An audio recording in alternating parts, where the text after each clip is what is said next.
Amém, queridos. Paz do Senhor Jesus. Pode se assentar. Nós vamos abrir a Bíblia no Evangelho de Marcos. Marcos, capítulo 10. Nós continuamos ouvindo a história da vida de Jesus através de João Marcos. João Marcos, filho de Maria. João Marcos, que se converteu através da pregação de Pedro e que foi com Paulo na sua primeira viagem missionária e por medo abandonou a Paulo e voltou para Jerusalém. Mas Paulo, no final da sua vida, em 2 Timóteo, reconhece a importância de Marcos e pede a Timóteo que traga Marcos também junto com ele quando viesse, porque ele era útil para o ministério. É o mesmo Marcos que escreveu este evangelho contando o ministério de Jesus no norte de Israel, lá na Galileia. Eu vou pedir que depois do texto o irmão coloque um mapa aí que eu vou mostrar novamente para vocês. Mas Marcos capítulo 10, versículos 17 em diante, diz assim: Pondo-se Jesus a caminho, correu um homem ao seu encontro e ajoelhando-se perguntou-lhe: Bom mestre, que farei para herdar a vida eterna? Respondeu-lhe Jesus: Por que me chamas bom? Ninguém é bom senão um, que é Deus. Sabes os mandamentos: não matarás, não adulterarás, não furtarás, não dirás falso testemunho, não defraudarás ninguém, honra o teu pai e a tua mãe. Então ele respondeu: Mestre, tudo isso tenho observado desde a minha juventude. E Jesus, fitando, o amou e disse: Só uma coisa te falta. Vai, vende tudo que tens, dá aos pobres, terás um tesouro no céu. Então vem e segue-me. Ele, porém, contrariado com esta palavra, retirou-se triste, porque era dono de muitas propriedades. Amém. Senhor querido, em nome de Jesus, eu peço que o Senhor fale conosco nesta noite, através da Tua palavra. Que o Senhor abençoe cada pessoa que estiver neste lugar, que estiver em sua casa neste momento, acompanhando, assistindo, Senhor, este culto, adorando ao Senhor também. Que o Teu Espírito esteja enchendo as suas vidas, enchendo as nossas vidas neste lugar. Eu te peço em nome do Senhor Jesus, em nome de Jesus. Amém. Vamos aplaudir ao Senhor, por favor. Aumenta o meu retorno aqui. Amém. Glória a Deus. Glória a Deus. Diga alguém, diga glória a Deus aí. Na verdade, o fato é o seguinte, queridos, que às vezes a gente cresce tanto, a igreja cresce tanto, que a gente às vezes costuma dizer que a gente perde um pouco a qualidade. Na verdade, eu vejo que muitas vezes o crescimento numérico da igreja, que eu digo a igreja, que eu digo no geral, faz com que a gente tenha um cristianismo superficial, muitas vezes. Porque às vezes a gente pode por fora aparentar uma religiosidade ou colocar lá numa ficha quando pergunta qual é a tua religião, e a gente coloca lá evangélico é a minha religião, e a gente acha que isto tudo é o suficiente. A gente lê aqui na Bíblia uma passagem muito interessante, porque é de um jovem que vem a Jesus com desejo no seu coração, um jovem que era religioso. Ele conhecia os mandamentos, ele sabia sobre a vida eterna, mas a pergunta dele, o questionamento dele, a dúvida dele era: como é que eu poderia fazer para ter a vida eterna? O problema é que a gente às vezes acha que religião é o suficiente. E aqui nesse texto a gente vê que, embora o homem perguntasse o que ele precisava fazer para ter a vida eterna, ele não estava disposto a pagar nenhum preço por isso daí. Ele não estava disposto a abandonar os seus valores e seguir os valores de Deus, os valores do reino de Deus. E a pergunta é: o que seria mais valioso para ele? O que seria mais valioso para você? Será que é o sucesso? Será que era o dinheiro? Será que era seguir a Cristo e ter a vida eterna? Ou será que eu posso ao mesmo tempo ter uma vida que não obedece a Deus e ao mesmo tempo seguir a Cristo? Será que isto é possível? Na verdade, ele queria a vida eterna, mas ele não estava disposto a entregar nada. Ele não estava disposto a dar nada para Deus. A vida eterna, na verdade, para ele era um plus, era um acréscimo. Ele queria a vida eterna juntamente com todas as outras coisas que ele tinha na vida. E às vezes não é possível isso daí, porque o Senhor já havia falado para eles que se você quer vir após mim, negue-se a si mesmo. Não tem como ser discípulo de Jesus, seguir a Jesus sem negar a nós mesmos. Ele falou que às vezes o nosso pai, a nossa mãe, o nosso filho, alguém vai se aborrecer. Se eu for discípulo de Jesus, às vezes eu vou aborrecer algumas pessoas. Eu vou tomar decisões em minha vida por Deus e que às vezes até mesmo o meu marido, a minha esposa, o meu pai, a minha mãe não vão gostar daquilo e vão ficar aborrecidos comigo. Jesus falou: se você não aborrecer o teu pai, tua mãe, teu irmão, tua irmã, o teu filho, você não tem como ser meu discípulo, porque é verdade. Às vezes a gente vai estar em uma encruzilhada na vida que eu tenho que tomar a decisão de seguir a Cristo, independente se outras pessoas vão comigo, independente se a minha esposa vai me seguir, independente se o namorado vai me seguir, a namorada, independente se o meu pai, a minha mãe vai falar não, eu vou seguir a Cristo ou não. É uma decisão pessoal e que eu vou responder por ela diante de Deus. Eu vou responder por ela, não vou pelos outros, mas sim pela minha própria vida. Na verdade, este homem ele chega com uma pergunta que a grande maioria das pessoas tem esta pergunta a fazer. Agora, este homem ele sabia o que era a vida eterna. Agora, pelo nosso padrão de evangelismo, por aquilo que nós costumamos fazer e evangelizar, acho que Jesus fez tudo errado. Jesus precisava fazer um curso de evangelismo na igreja, porque ele fez tudo contrário. Porque ele não facilitou as coisas. Quando ele falou para o homem que ele tinha que vender tudo e dar aos pobres, o homem simplesmente virou as costas e foi embora, porque ele ficou muito triste, porque ele era dono de muitas propriedades. O homem não questionou Jesus, o homem não perguntou a Jesus, por que eu tenho que ir embora, por que eu tenho que vender tudo? O homem não perguntou nada. Ele ouviu aquela palavra, não gostou da palavra, foi embora, e Jesus não correu atrás dele. Jesus não falou, não, vem cá, olha, deixa eu te falar, não é bem assim. Olha, eu quero colocar agora para você as vantagens do nosso grupo, que você aqui vai fazer um monte de amigos, aqui você vai ser abençoado, se você me seguir, na verdade, olha, você vai ganhar jumentos novos, todos os teus problemas, Deus vai resolver para você. Jesus não falou nada disso daí para o homem. Jesus simplesmente, a Bíblia diz que ele amou e olhou o homem que foi embora. E Jesus não facilitou as coisas. Jesus parecia que não insistiu com o cara. Né? A gente aprende, é claro, a gente tem que insistir com as pessoas, claro, você tem que insistir lá, bater na porta, falar de Cristo, mas evidentemente que Jesus ele tinha razões para não insistir com o homem, que o homem, na verdade, ele estava decidido, e às vezes é difícil você, quando a pessoa está decidida, você insistir com a pessoa, ela está com o coração duro com as coisas de Deus.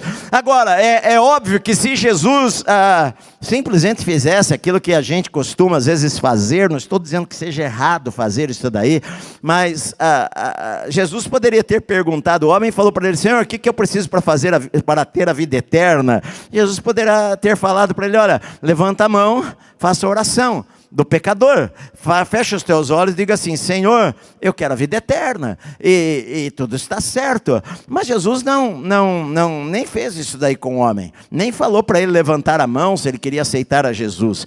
Na verdade, queridos, não é errado nós falarmos, se você quer receber a Cristo no teu coração. Eu não gosto muito dessa palavra aceitar, porque, sei lá, meio estranho, mas de qualquer forma não é errado você receber a Cristo, né? Falar, não, eu recebo Jesus como meu Salvador, como meu Senhor. Claro, nós fazemos isso com a minha boca, mas a decisão por Jesus é muito mais do que fazer com a boca, é muito mais do que levantar a mão numa igreja. Levantar a mão é fácil. Se você for perguntar numa penitenciária, onde tem os criminosos mais perigosos do país, e você chegar lá e falar, olha, Deus te ama, se você quer aceitar a Jesus, levante a tua mão. A grande maioria das pessoas vão levantar as mãos, só que para ele não custa nada disso daí, porque não adianta a gente levantar as mãos, mas seguir a Cristo é mais do que levantar as mãos. Seguir a Cristo é mais do que apenas falar, eu aceito. Seguir a Cristo é mais do que frequentar uma igreja para ser abençoado. É um compromisso de vida, na verdade. Seguir a Cristo é um compromisso de vida, em que eu resolvo colocar o Senhor em primeiro lugar na minha vida. É uma escolha consciente. Eu penso, não é apenas da emoção, porque a gente pode tocar uma música muito tocante na hora do apelo e você chorar rios e vir para frente e falar, eu quero estudar na minha vida, mas ir para casa e a vida continua do mesmo jeito. Mas na verdade, seguir a Cristo é uma decisão. Não, eu decido realmente, eu estou decidido.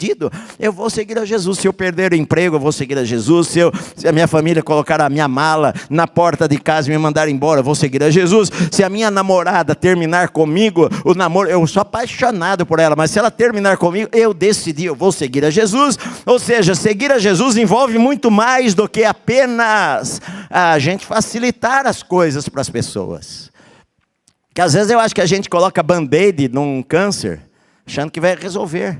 E aí a gente tem um monte de gente dentro da igreja que na verdade não estão indo para o céu, e estão se enganando, porque elas estão lá sentadas, mas para elas, Deus ou não, elas, não sei, não tem um compromisso com o Senhor. Ela oferece o louvor aqui, ela acende a vela ali, ela oferece, ela canta aqui, e ela pragueja ali. Enfim, na verdade esse é um texto interessante porque é um homem no final da vida de Jesus, no final do ministério de Jesus. Eu falei para vocês que Marcos, ele pula praticamente 6 meses, ele coloca Jesus no finalzinho, nas últimas semanas. Na verdade, quando a gente lê aqui, a gente vê que as últimas 3 pessoas, de uma maneira clara, que Jesus encontra aqui, antes de ele entrar em Jerusalém, este homem, Bartimeu, o cego, e Zaqueu. Depois Jesus entra em Jerusalém, e ali em Jerusalém ele passa a sua última semana de vida. Olha só, Jesus está nesta região da Pérea, aqui, olha, aqui do lado direito, e ele vai subir para Jerusalém. Na parte verde está a cidade de Jerusalém. Na verdade no mapa pode parecer descer, mas na verdade é subir, porque Jerusalém fica mais alto ali é o mar Morto. O Mar Morto é a parte mais profunda da terra. Não há nenhum mar, ele fica a 300 e poucos metros abaixo do nível do mar, é bem profundo. Então Jesus iria subir a Jerusalém. Olha só, você lê aqui no versículo 17, pondo-se Jesus a caminho.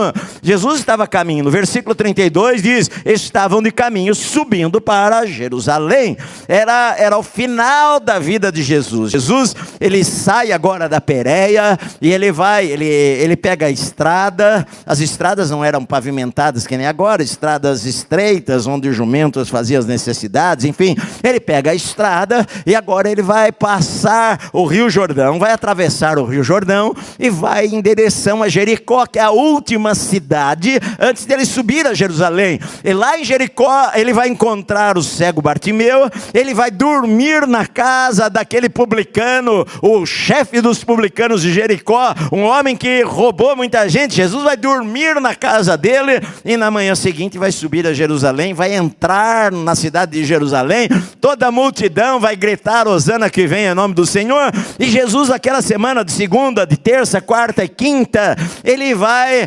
passar a madrugada, manhã no templo ensinando, o dia todo praticamente ensinando do templo, e a gente não vê mais um contato de Jesus tão pessoal como ele tem com esses 3 homens, com este jovem rico, com Bartimeu, o cego, e com Zaqueu, o publicano. Então a gente vê que é praticamente uma das últimas, é a última oportunidade deste homem, é uma das últimas oportunidades de alguém realmente seguir a Cristo. Jesus estava falando para ele segui-lo, e Jesus sabe que ele vai morrer talvez dali uma semana. Dali a alguns dias ele vai ser crucificado, mas ele chama este homem para segui-lo. A Bíblia fala algumas coisas sobre este homem aqui. A Bíblia fala em Mateus que ele era jovem. Lá em Mateus, quando você lê o mesmo texto, lá fala que o jovem, ou seja, ele era jovem ainda. Ele era um homem jovem. A Bíblia fala em Lucas que ele era de uma alta posição. E diz também que ele era riquíssimo. Em Lucas diz, e aqui em Marcos diz que ele era dono de muitas propriedades. Ele era um homem rico, ele era um homem jovem, ele era um homem inteligente, ele era um homem honesto. Porque ele acreditava que ele obedecia os mandamentos, não matarás, não roubarás, não adulterarás, não defraudarás ninguém. A riqueza que ele tinha, ele conquistou de uma maneira honesta. Ele era um homem honesto, ele era um homem aparentemente religioso, claro, ele era religioso, e ele era judeu, ele procurava guardar os mandamentos, mas ainda assim havia um vazio no coração dele que ele não sabia explicar. Ele não sabia explicar o porquê daquele vazio, porque ele tem uma dúvida, o que eu preciso fazer para herdar a vida eterna? O que eu preciso fazer para herdar a vida eterna? Porque ele sabia sobre a vida eterna, e ele sabia sobre a morte eterna. Eu não quero a morte eterna, eu quero a vida eterna. Agora o que eu preciso fazer? Porque olha só, eu guardo os mandamentos, eu tenho uma boa religião, eu não defraudo ninguém, eu não minto, eu não roubo, eu não adultério, mas não sei se eu tenho a vida eterna. Eu não sei se eu morrer hoje eu vou para o céu. Eu não sei se eu morrer hoje eu vou para o céu. Você sabe se você morrer hoje você vai para o céu? Esta é a pergunta, se eu morrer hoje eu vou para o céu? Hoje eu estava tomando café com a minha esposa e estava falando para ela, sabe querida, à medida que os anos passam, mais eu tenho vontade de ir para o céu. É verdade, à medida que os anos da minha vida vão passando, mais eu vejo que esta vida é tão insignificante que realmente, no final da história, o que vai adiantar tudo aquilo se não foi por Deus, se não foi para Deus? O que vai adiantar todas as conquistas, ou o sucesso, a fama, o dinheiro que você pode conquistar? É ótimo, são coisas que Deus nos abençoa, mas, sabe, sem Deus, o que adianta isso daí? Vai estar lá, as pessoas vão respeitar a sua memória, vai estar a plaquinha lá no teu túmulo do cemitério, lá vai estar lá uma coisa de ouro, sei lá o que, e isso aí, o que adiantou? Então, a pergunta que Jesus quer responder aqui para este homem é o que você precisa fazer para herdar a vida eterna? Se a gente ler aqui no texto, a Bíblia diz, Jesus estava andando e acontece um fato muito inusitado, porque um homem correu ao encontro de Jesus e se ajoelhou na presença dele. Eu falei para vocês, queridos, que quando eu preguei sobre a parábola do filho pródigo, e a Bíblia diz lá que quando o pai ele viu o filho de longe que vinha do caminho, ele correu. E eu falei para vocês que na cultura oriental daquela época, era vergonhoso para um homem correr. Um homem não corria, porque ele tinha que levantar a sua túnica, e ele mostrava suas pernas, que não dá para correr de vestido, e ele levantava a túnica, e aquilo era vergonhoso para um homem mostrar do joelho para baixo. Então uma pessoa decente, uma pessoa que quer preservar o seu nome, ela jamais corria. A Bíblia árabe, até 1800 e pouco, nesse texto aí, ela colocava assim, o homem andou rapidamente, porque para eles era estranho um homem correr. E este homem, ele viu a Jesus vindo de algum lugar, e ele quando vê a Jesus vindo, pessoas seguindo a Jesus, ele correu ao encontro de Jesus. Ele correu, e não só ele correu, mas ele se ajoelhou numa posição de humildade. A gente vê que lá no coração dele havia talvez um medo, uma ansiedade tal, de que ele pensou, eu não vou perder esta oportunidade de fazer esta pergunta que me incomoda, esta pergunta que me traz medo, esta pergunta que me inquieta, eu não vou perder esta oportunidade. Quando ele vê a Jesus, ele corre sem ter vergonha, sem pensar o que as pessoas vão pensar dele. Evidentemente, ele, por ser um homem riquíssimo, ele tinha roupas bonitas, ele se vestia talvez de seda bonita, e ele se ajoelha num chão onde os jumentos faziam as necessidades, onde era um chão sujo. Ele não ajoelhou no mármore de uma igreja, não, ele se ajoelhou na terra, e ele se humilhou, ele correu até Jesus, de maneira que quando você lê o Evangelho de Mateus fala assim, eis que um homem, quando aparece essa expressão no hebraico, no grego, eis que, na verdade é uma, uau,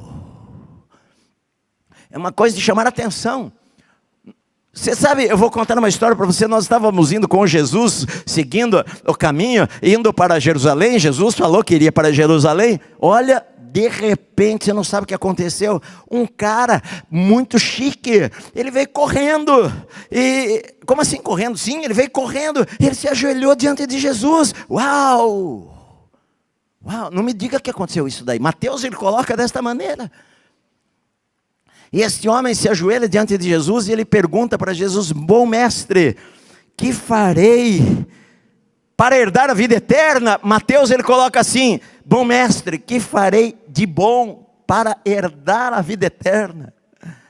Essa era a pergunta: o que eu posso fazer para herdar a vida eterna? O que eu posso fazer para ir para o céu? Jesus poderia simplesmente falar para ele: ó, levanta a tua mão, faça essa oração comigo. Mas Jesus sabia que ele precisava mexer profundamente na ferida, que não poderia ser superficial. Se a gente não mexe profundamente na ferida, querido, a pessoa não vai haver mudança na vida dela. Você está me ouvindo isso daí? Sabe, a gente às vezes é superficial demais. Olha, não importa nada, não importa como você viva, vai lá, Deus te abençoa. E a gente cria a cristãos que na verdade não tem nenhuma espécie de comportamento cristão. Não há nenhuma diferença. Ele não é o sal da terra, não é a luz do mundo, ele é as trevas do mundo às vezes. Que as pessoas olham para ele e ficam apavoradas, pensando, é o que Gandhi falou: olha, eu não sou cristão, mas eu seria cristão se os cristãos praticassem o que Cristo ensinou. O problema é a diferença entre a prática e aquilo que a gente fala com a nossa boca. Agora, esse homem, ele se ajoelha e fala: Senhor, que farei para herdar a vida eterna? Bom mestre, Jesus, ele responde a pergunta com uma outra pergunta, porque o homem fala para ele: bom mestre, que eu faço de bom para herdar a vida eterna? E Jesus perguntou para ele: por que você me chama de bom? Não há nenhum que é bom a não ser Deus. Porque problema nosso é que a gente acha que a gente é bom. Esse é o problema. A gente não entende uma doutrina teológica que fala sobre a depravação moral do homem, que o homem é corrupto no seu interior. É o que a Bíblia diz: não há um justo, nenhum sequer, não há ninguém que faça o bem. Não há ninguém que faça o bem, todos se desviaram, todos pecaram, e por isso carecem, precisam da presença de Deus, da glória de Deus. Na verdade, às vezes eu ouço algumas coisas, eu leio algumas coisas em redes sociais: fulano de tal morreu, que Deus o tenha. Fulano de tal morreu, agora ele descansa nos braços do Pai. E às vezes o cara é um perverso. Mas no nosso conceito, as pessoas são boas. No conceito de Deus, não. No conceito de Deus não há ninguém que seja bom. No conceito de Deus, só Deus é bom. Sabe por quê? Porque esta mesma pessoa que é boazinha para pegar uma criança no colo, às vezes ela tem ódio por uma outra pessoa. Às vezes ela fala mal de uma outra pessoa e acaba defraudando a reputação da outra pessoa por falar mal dela. Ao mesmo tempo que ele é bondoso com alguém lá na sua empresa, ele é péssimo com a sua esposa em casa. Então, às vezes, o conceito de bondade nosso é diferente. Com certeza, este homem, ele pensou o seguinte: olha, eu sou uma boa pessoa. Eu sou uma boa pessoa. Porque eu não mato, eu não roubo, eu não adultero, eu não falo mal de ninguém, eu toco a minha vida, eu não perturbo ninguém. Geralmente é isso que você pensa sobre você. Você nem precisa de Deus. Você pode ir para o céu já por si próprio. Esse é o conceito que as pessoas, no geral, têm. No geral, têm. Pode perguntar para qualquer um que morrer aí. Vai lá e pergunta para o pai dele, para a mãe dele, para o irmão dele, para o primo dele. O que você acha? Ele foi para o céu ou para o inferno? Oh, claro que foi para o céu. Por que ele foi para o céu? Ele é um bom marido, um bom filho. Ele é um cara trabalhador. Ele é trabalhador. Tá, então por você ser trabalhador, você vai para o céu. Sabe, Jesus, esse homem, ele achava o seguinte, que ele era bom. E se ele era bom, e Jesus era o mestre, embora rejeitado por todo mundo, e os fariseus estavam lá o tempo inteiro querendo pegá-lo numa palavra para matá-lo, queriam matar a Jesus, mas na cabeça dele, Jesus é um bom mestre. Ele não achou que Jesus era Deus. Foi o que Jesus perguntou para ele: por que você me chama bom? Só tem um bom, que é Deus. Ou seja, você está reconhecendo que eu sou Deus? Não. Ele não reconhecia que Jesus é Deus. Ele reconhecia que Jesus era um mestre, um bom mestre, um homem que ensinava bem a Bíblia, mas não que era Deus. E ele pergunta para Jesus, porque ele acreditava, olha, Jesus é bom, mas não é Deus, e Jesus deixa muito claro para ele, não há ninguém bom. Sabe por quê? Porque a primeira coisa que você precisa saber para você ser salvo, é que você não é bom o suficiente para ser salvo. É isto. Você não é bom o suficiente para ser salvo, você não merece o céu, você merece o inferno, você é ruim. Você é ruim. Você não merece o céu. Você já mentiu até para tua mãe? É verdade. Você já roubou tempo do teu patrão. Você já falou mal do vizinho. Você já falou mal daquele que come na tua casa, na tua mesa. O cara vai lá, almoça com você, pô, esse é meu amigo. Ele sai dali, você fala mal dele para outra pessoa. Você não é bom. E a primeira coisa que a gente tem que reconhecer é que nós estamos perdidos, nós somos perdidos. Nada que você faça pode levar você para o céu, até porque nós não conseguimos atravessar este precipício para chegar do lado de lá onde está a eternidade, apenas com aquilo que nós fazemos, meu amado. Se eu conseguisse ser salvo pelo que eu faço, Jesus não precisava nem morrer na cruz, eu mesmo me salvava. Eu mesmo, esse é o conceito que as pessoas têm. Eu falei para você, o meu pai falava isso daí para mim, desde criança, eu cresci ouvindo isso daí. Família italiana, não, meu bisavô tem essa religião, meu avô tem essa religião, meu pai tem essa religião, eu tenho essa religião. Eu não roubo, eu não mato, eu não minto, eu não prejudico ninguém, eu estou indo para o céu. Esse é o conceito das pessoas. O meu pai, eu acredito que ele está no céu, mas não por causa disso. Eu acredito que ele está no céu porque quando ele estava lá no hospital, lá entre a vida e a morte, eu fui lá, orei com ele e ele entregou a vida a Cristo, ali no leito dele, no último instante. Eu creio que ele foi para o céu por causa disso. Não foi porque ele não mentiu, não roubou, não adulterou, nada disso daí. Porque tudo isso que você faz, na verdade, não é suficiente para levar você para o céu. Mas na cabeça deste homem era o suficiente. Porque Jesus pergunta a você, por que você me chamas bom? Ninguém é bom senão um, que é Deus. E aí Jesus manda essa. Sabe os mandamentos? Jesus não mandou ele levantar a mão, nada disso. Falou para ele, você sabe os mandamentos? E Jesus cita mandamentos para ele. Sabe os mandamentos? Não matarás, não adulterarás, não furtarás, não dirás falso testemunho, não defraudarás ninguém, honra o teu pai e a tua mãe. Olha, eu vou dar alguns mandamentos para você. Paulo ele falou o seguinte, se você transgredir em um mandamento, você errou em todos. Você transgrediu em um, você errou em todos. Não matarás, não. Mas o conceito de Deus é diferente. Vocês estão aqui comigo? Olha só, a interpretação da lei para eles era o seguinte, adúltero é aquele que vai para a cama com uma mulher, não adulterará. Se eu não for para a cama com uma mulher, não tiver sexo com ela, eu não sou adúltero. Aí Jesus chegou e falou assim, vocês ouviram o que os antigos disseram? Não adulterarás? Eu digo para vocês o seguinte, se você olhar para uma mulher com intenção impura no seu coração, você já adulterou com ela. Vocês ouviram que os antigos falaram, não matarás? Porque eles achavam que matar é eu dar uma facada numa pessoa, dar um tiro em você, matei, sou assassino. E Jesus falou, não é isso daí que a lei diz. Quando diz não matarás, ele está dizendo o seguinte, se você tiver ódio contra alguém, você já é um assassino. Será que dentro de nós nunca houve intenções erradas, nunca houve pensamentos errados, nunca houve motivações erradas em nossa vida? Nós sabemos que não, todos nós já tivemos motivações erradas, todos nós já pensamos mal de alguém, todos nós já fizemos algo que desagrada a Deus na nossa vida. A Bíblia diz que todos pecaram, todos. Seja o profeta Isaías, seja quem for, todos os homens, todas as pessoas erraram. Por isso que nós precisamos de um Salvador. Agora, Jesus, ele pergunta, ele fala para o homem, você sabe os mandamentos. Agora, quando a gente ouve, você sabe os mandamentos, eu acredito que Jesus quis provocar este homem aí, para ele refletir, puxa vida, é verdade. Se eu for profundamente pensar sobre os mandamentos, não consigo obedecer a todos eles.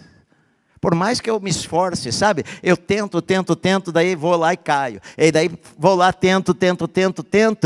Jesus perguntou para ele, você conhece os mandamentos? E a resposta do moço foi, Senhor, mestre, tudo isso eu tenho observado desde a minha mocidade. Eu tenho praticado tudo isso. E Mateus coloca assim, que me falta ainda? Que me falta ainda? Tudo isso eu estou fazendo. Eu não mato, eu não roubo, mas isso na superficialidade apenas, da letra. Será que ele nunca teve raiva de alguém? Será que ele nunca quis prejudicar alguém? Será que nunca, como Jesus falou, se você falar para o teu irmão, seu louco, idiota, você está cometendo um pecado para julgamento? Será que eu nunca errei? Ele falou para Jesus, mestre, tudo isso daí está tranquilo. Tudo isso daí, estou indo para o céu. Não tem nenhum problema. Mas falta alguma coisa. Sabe por quê? Porque o vazio vai estar lá. O vazio vai estar lá. Você pode guardar os mandamentos, você pode guardar tudo, você pode guardar a lei, você pode ter uma boa religião, você pode ir para a igreja todo domingo, e o vazio vai estar lá. Os fariseus faziam tudo isso daí, e o vazio estava lá no coração. Olha, mestre, tudo isso eu tenho observado desde a minha juventude, desde quando eu era mais jovem, da minha adolescência. O que me falta ainda? A Bíblia, olha só que coisa interessante, Jesus fitando, Jesus olhou nos olhos dele, Jesus encarou ele e o amou. É a única vez que fala que Jesus olhou para uma pessoa e amou aquela pessoa, embora ele amasse a todos, ele ama você, mas a Bíblia diz que Jesus o amou, e embora Jesus o amou, ele não falou para o moço, olha, eu amo você, não precisa fazer nada, não. Não, Jesus o provocou, queria que ele pensasse, queria que ele analisasse a sua vida. Jesus queria que ele esquadrinhasse o seu coração, ele pensasse, por que eu preciso de um Salvador para a vida eterna? Você conhece os mandamentos? Senhor, olha, eu tenho feito tudo isso, mas me falta alguma coisa, o que mais me falta? E Jesus olhou para ele, o amou e falou para ele, olha, na verdade falta assim, sabe? Falta uma coisa para você, falta uma coisa para você. Vai, vende tudo que você tem, dá aos pobres, você vai ter um tesouro no céu, e vem e me segue. Falta isso daí. A Bíblia diz que o moço, ele porém ficou contrariado com esta palavra, retirou-se triste, porque ele era dono de muitas propriedades. Sabe, Jesus o amou e Jesus queria que ele fosse para o céu, mas falta uma coisa. Se você for ver os mandamentos que Jesus fala que ele deveria observar, só diz com relação ao homem. Nenhum desses mandamentos é com relação a Deus. Havia 2 tábuas na lei de Moisés. A primeira tábua tratava do meu relacionamento com Deus. A segunda do meu relacionamento com o homem. Não matar, não roubar, não adulterar. É meu relacionamento com o homem. Havia outros mandamentos. Quais são os primeiros mandamentos? Na verdade, o primeiro mandamento, não é o que falam por aí não, né?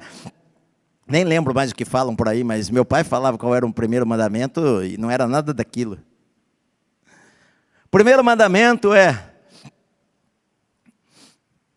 não terás outros deuses diante de mim. Este é o primeiro mandamento. O segundo mandamento, semelhante a este, é: não farás para ti imagens de escultura, nem do que há no céu, nem na terra ou debaixo da terra. Não te curvarás a elas, nem adorarás. Este é o segundo mandamento. Não terás outros deuses, esse é o primeiro mandamento. Não terás outros deuses. Jesus não mencionou isso daí, mas falou para ele, olha, falta realmente, sabe o que falta? Falta uma coisa para você. Falta você tirar o dinheiro como Deus da sua vida. Falta você colocar o Senhor em primeiro lugar na sua vida. Falta você entregar tudo que é mais importante para você, para Deus. É só isso que falta. Uma única coisa. Ou seja, falta tudo. Falta uma coisa só. Sabe por quê? Porque aquele homem, ele não estava disposto a... Jesus poderia estar na vida dele, ou o Senhor poderia estar na vida dele, desde que estivesse num lugar mais abaixo. O Senhor, ele poderia seguir a Jesus, desde que não trouxesse nenhuma perda, nenhum incômodo para a sua vida. É mais ou menos o que muita gente pensa hoje. Eu sirvo a Cristo desde que não traga nenhum prejuízo para a minha vida. Na verdade, hoje a gente vai à igreja só para receber. A gente vai à igreja para Ele nos prosperar. Hoje a gente se tornou, os pastores se tornaram em coaches evangélicos, de como você ser bem-sucedido. Eu creio no sucesso, eu creio nisto. Deus não quer que você viva na miséria e no fracasso, meu amado. Mas o que eu estou dizendo é que isso são consequências, isso são coisas que Deus pode nos dar amanhã, depois, e para outros talvez não vá dar, não vá dar. Verdade. Tem gente que vai ser santo, vai servir a Deus de coração, vai amar ao Senhor e nunca vai ter um carrão na vida. Verdade. E às vezes vai morar numa casinha de sapé, lá no meio da floresta. E vai ter uma bicicleta, e aquilo para ele é prosperidade.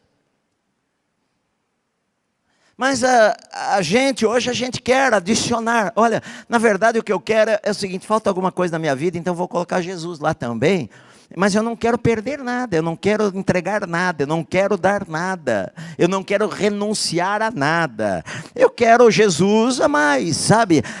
É que falta alguma coisa. Mas Jesus falou para ele, realmente, sabe o que falta para você? É você entregar tudo, entregar tudo. O dinheiro é o Deus, o dinheiro era o Deus desse homem, ele vivia para o dinheiro. Ele era avarento.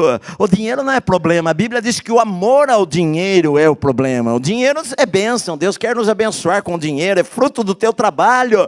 Mas o amor ao dinheiro faz com que você dê tempo mais para o dinheiro, para ganhar o dinheiro, do que para outras coisas que são as mais importantes na vida, como Deus e como a sua família. Eu já conheci pessoas que começaram a vir na igreja, eu amo o Senhor, e Deus começou a abençoá-la, e ela começou a prosperar, e aí foi entrando uma coisa, entrando outra coisa na vida da pessoa, que ela não tem mais tempo para Deus,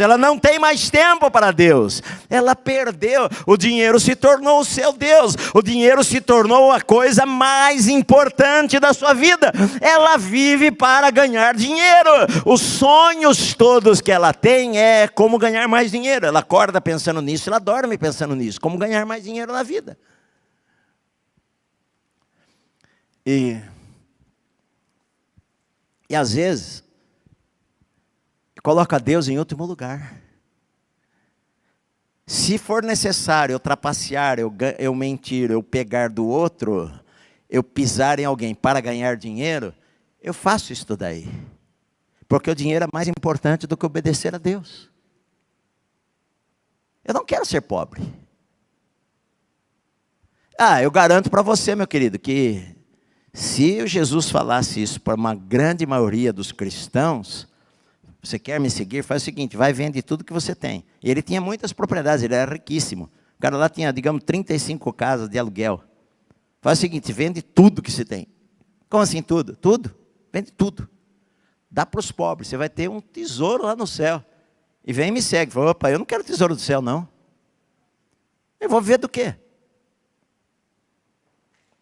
Vou ficar pobre? Ele virou as costas e foi embora, contrariado com esta palavra aí. Ele nem perguntou, Senhor, por que o Senhor está querendo fazer isso daí com a minha vida? Por que o Senhor falou isso daí? E os discípulos ficaram tão chocados que depois Jesus explicou para eles sobre o que ele estava falando. Porque Jesus até falou, olha, depois que o homem foi embora, Jesus olhou para os seus discípulos e falou, olha minha gente, como é duro um rico entrar no reino dos céus. É duro um rico entrar no reino dos céus. Os seus discípulos falaram, mas como assim, Senhor? Então ninguém que for rico vai entrar lá? Não, Jesus falou, não, como é duro aquele que confia nas riquezas entrar no reino dos céus. Porque você vai ter que decidir na sua vida em quem você vai confiar, meu amado. Às vezes você vai ter questionamentos na sua vida, assim como eu também, em quem eu vou confiar. De verdade, eu acredito no médico, mas onde está a minha confiança? Eu acredito que pessoas podem nos ajudar a sair lá da situação difícil, mas onde está a minha confiança? Onde estão os meus olhos? Para onde eu olho? De onde vem o meu socorro? De onde vem o meu socorro? O meu socorro vem do mercado financeiro, vem do meu patrão, vem do meu chefe, vem de onde? De onde vem? Esta é a questão. Quem é o primeiro na minha vida, meu amado? Eu estaria disposto a deixar tudo por amor a Jesus? Eu estaria disposto a deixar o meu trabalho por amor a Jesus, se eu tenho um trabalho ilícito? Hoje em dia, se o cara for traficante de drogas, ele ganha muita grana, ele vem para a igreja e fala, não, eu dou dízimo, tá, então tá bom, pode até continuar lá. Roubar, todo mundo rouba. Sabe, queridos, Deus não está interessado no dízimo nosso, se nós agimos de maneira errada. O que Ele quer é que a gente esteja disposto a entregar a Ele aquilo que está no meio do caminho nosso, entre nós e Ele. Entre nós e Ele. E crer que Ele vai cuidar da gente. Eu garanto para você uma coisa, queridos. Eu garanto para você uma coisa. Jesus não queria deixar este homem pobre. Jesus iria até abençoá-lo e ele ia ter muito mais do que ele tinha antes. Porque não tem como você dar algo a Deus e não receber mais do que você dá. Isso é um desafio para a minha vida e para a sua vida. Quanto mais você dá para Deus, mais você recebe de Deus. É a lei do semear e colher. Quando você planta, Deus vai dar a você uma colheita muito mais abundante. Sendo que os discípulos aqui, depois Pedro fala, Senhor, e nós, Senhor, que tudo deixamos, o que vai ser da gente? E Jesus falou para eles, olha, eu digo para vocês que ninguém que tenha deixado pai, mãe, casas, bens, terrenos, fazendas, por amor de mim e do Evangelho, não vai receber 100 vezes mais aqui no presente e a vida eterna depois. Jesus fala da vida eterna depois no final do capítulo 10, lá no versículo 31, no versículo 30, que não receba já no presente o cêntuplo de casas, irmãos, irmãs, mães, filhos e campos, com perseguições, e no mundo por vir a vida eterna. Jesus fala, olha, aquele que me obedece, aquele que entrega tudo, aquele que coloca tudo nas minhas mãos, ele vai receber muito mais, nesta tempo presente ele vai receber, e no tempo por vir a vida eterna. O problema, queridos, o problema deste homem, é que ele estava olhando apenas para o dinheiro, e Deus não quer que eu olhe apenas para o dinheiro. Se eu olhar para o dinheiro, eu vou me tornar ambicioso demais. Não tem como eu adorar a Mamon e ao Senhor. Não tem como eu servir a dois senhores. Eu sirvo a Mamon ou eu sirvo a Deus. E o dinheiro tem se tornado um Deus poderoso. O dinheiro tem se tornado um Deus poderoso. Sabe por quê? Na sociedade que nós vivemos, tudo gira em torno do dinheiro. Sucesso é ter dinheiro. A pessoa parece bacana, passeando, com roupas de marca, com um carro maravilhoso. Todo mundo olha para aquilo e aquilo é sucesso. No entanto, ele pode ser um fracasso. Jesus vai falar, olha só. Vocês estão aqui comigo? Eu falei para vocês que Jesus, Marcos pula o que aconteceu na Pérea, os 6 meses, ele vai já por final. Nesse intervalo, Marcos não fala, mas Lucas fala, do capítulo 10 ao 18 de Lucas, e João, do capítulo 7 ao 11, ele fala daquele período lá. Mas, entre o capítulo 7 e 11 e 18 do Evangelho de Lucas, está a história que Jesus contou nesse intervalo aqui, aquela história do rico e Lázaro, falando que havia aquele homem que se vestia de vestes esplendorosas, e a sua vida era uma festa, e blá blá blá, e de repente o homem morreu, e levantando os olhos, ele estava no inferno. O que adiantou tudo aquilo lá que ele ganhou? O que adiantou isso daí? Sucesso apenas aos olhos dos homens. E um fracasso aos olhos de Deus. E Deus ama as pessoas. Deus amou aquele jovem. Mas ele ficou contrariado com aquela palavra. Ficou contrariado. Não vem mais nessa igreja. Foi embora, triste. Porque ele era dono de muitas propriedades. Lucas fala porque ele era riquíssimo. A questão aqui, queridos, não tem como ser salvo pelo que você faz. O que eu preciso fazer de bom para herdar a vida eterna? Não tem nada que você possa fazer de bom que qualifique você para a vida eterna. Não tem nada. Não tem nada, porque na verdade, no fundo, todos nós não somos bons o suficientes para herdarmos a vida eterna. Por isso que no texto anterior eles vão falar que se nós não formos como uma criança, nós não vamos herdar o reino de Deus, porque a criança não fez nada, ela não fez nada na verdade. Nós não somos salvos pelas nossas obras, mas nós somos salvos pela fé. Mas a fé implica em arrependimento, e a fé implica em colocar ao Senhor em primeiro lugar na nossa vida, senão não é fé. Fé não é apenas acreditar, porque a Bíblia diz que os demônios creem, estremecem. Então eles vão para o céu, porque eles são pela fé. Não, os demônios creem, mas não obedecem. Não querem saber. Este homem aí, ele queria... Deus não vai falar para você dar tudo que você tem. Talvez possa falar. Falou para outras pessoas também. Houve um homem muito rico chamado Carlos Studi, ele era de uma família milionária na Inglaterra.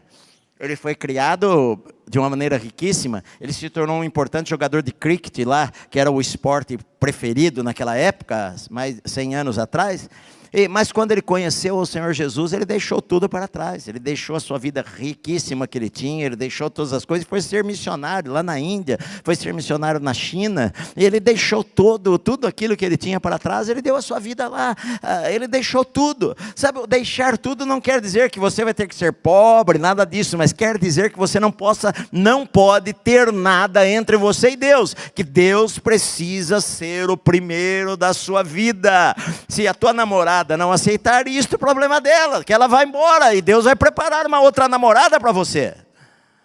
Se você é casado e agora o teu marido falou o seguinte: olha, se você agora é crente, eu vou largar você. Fazer o quê? Deixa ele ir embora. O que eu posso fazer?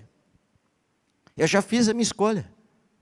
Se a minha esposa fala assim, ó, quer saber o seguinte? Se você for crente, eu vou te abandonar. A porta está aberta. Eu não posso ter nada, ninguém.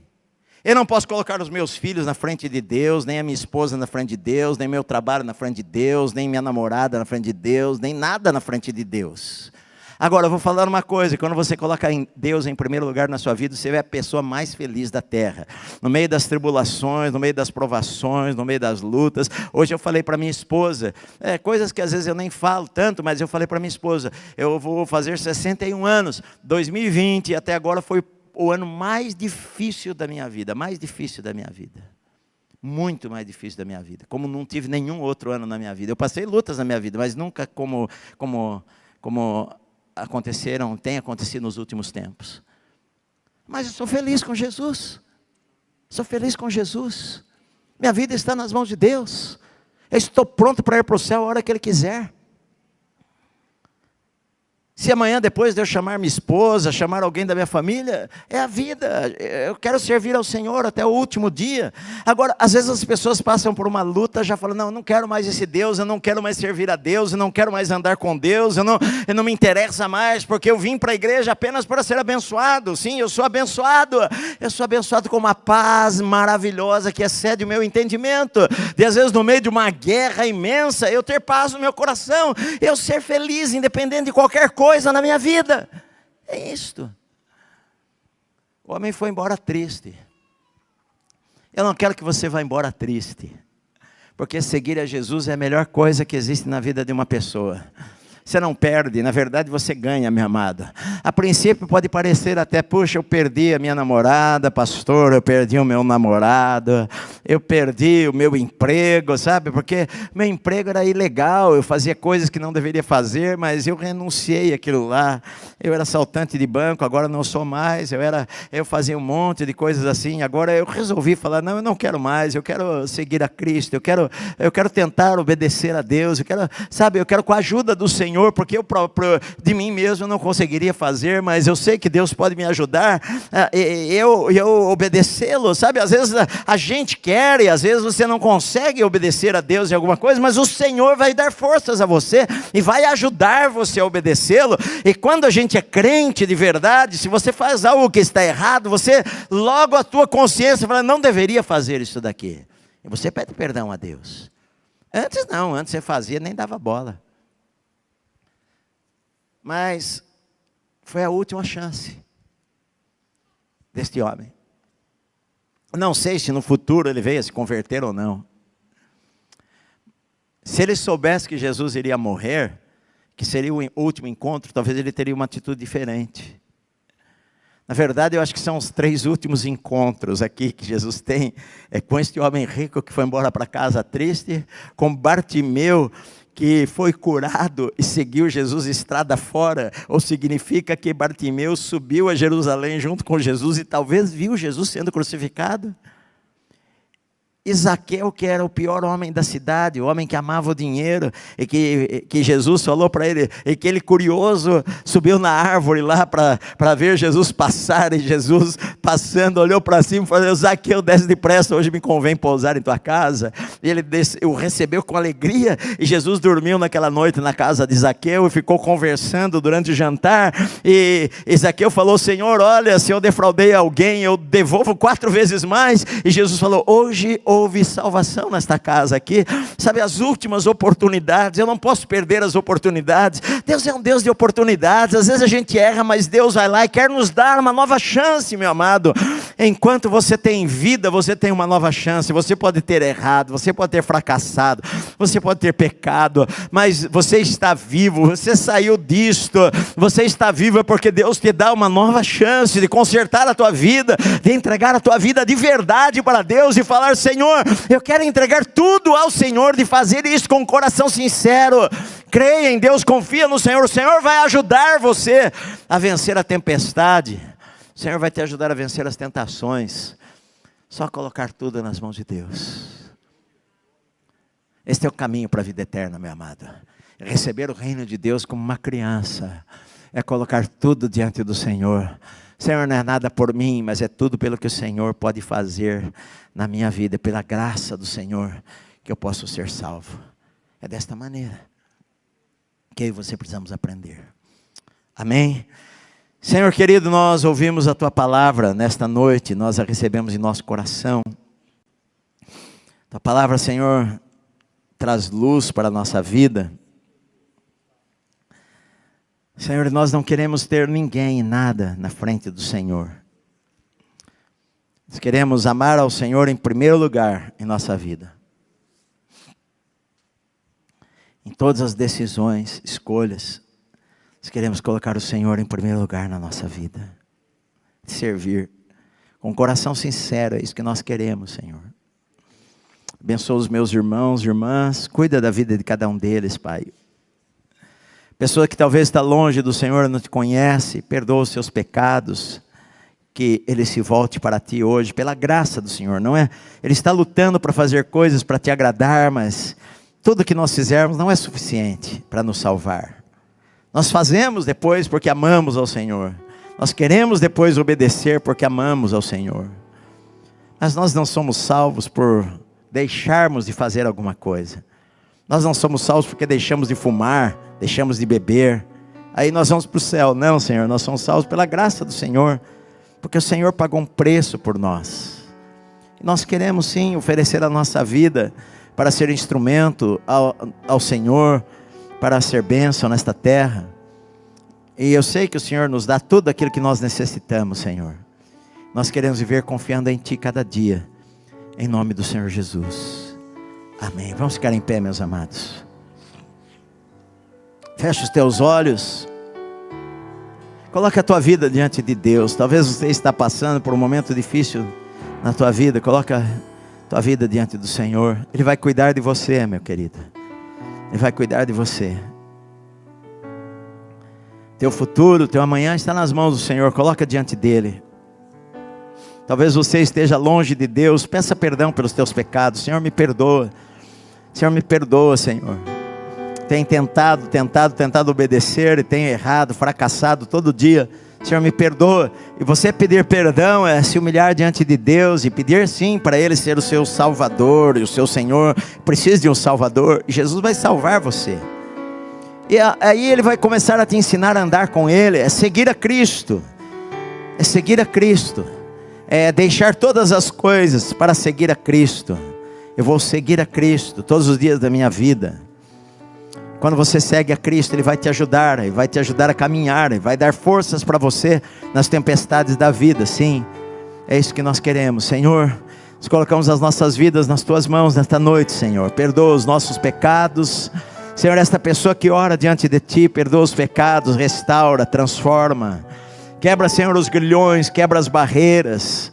Senhor, liberta do poder do pecado, liberta dos vícios, liberta, Senhor, das drogas, liberta da prostituição, liberta, Senhor, esta vida, que o poder do Senhor para curar, libertar, esteja sobre ela nesta noite, em nome do Senhor Jesus. Nós entregamos tudo ao Senhor, nós entregamos a nossa vida ao Senhor, nós entregamos o nosso amanhã ao Senhor, nós entregamos nossos projetos e planos ao Senhor, e nós queremos viver por Ti e para Ti, Senhor, porque nós sabemos que o Senhor tem cuidado de nós, e nós somos gratos a Ti, em nome do Senhor Jesus, amém, amém. Vamos aplaudir o Senhor, queridos.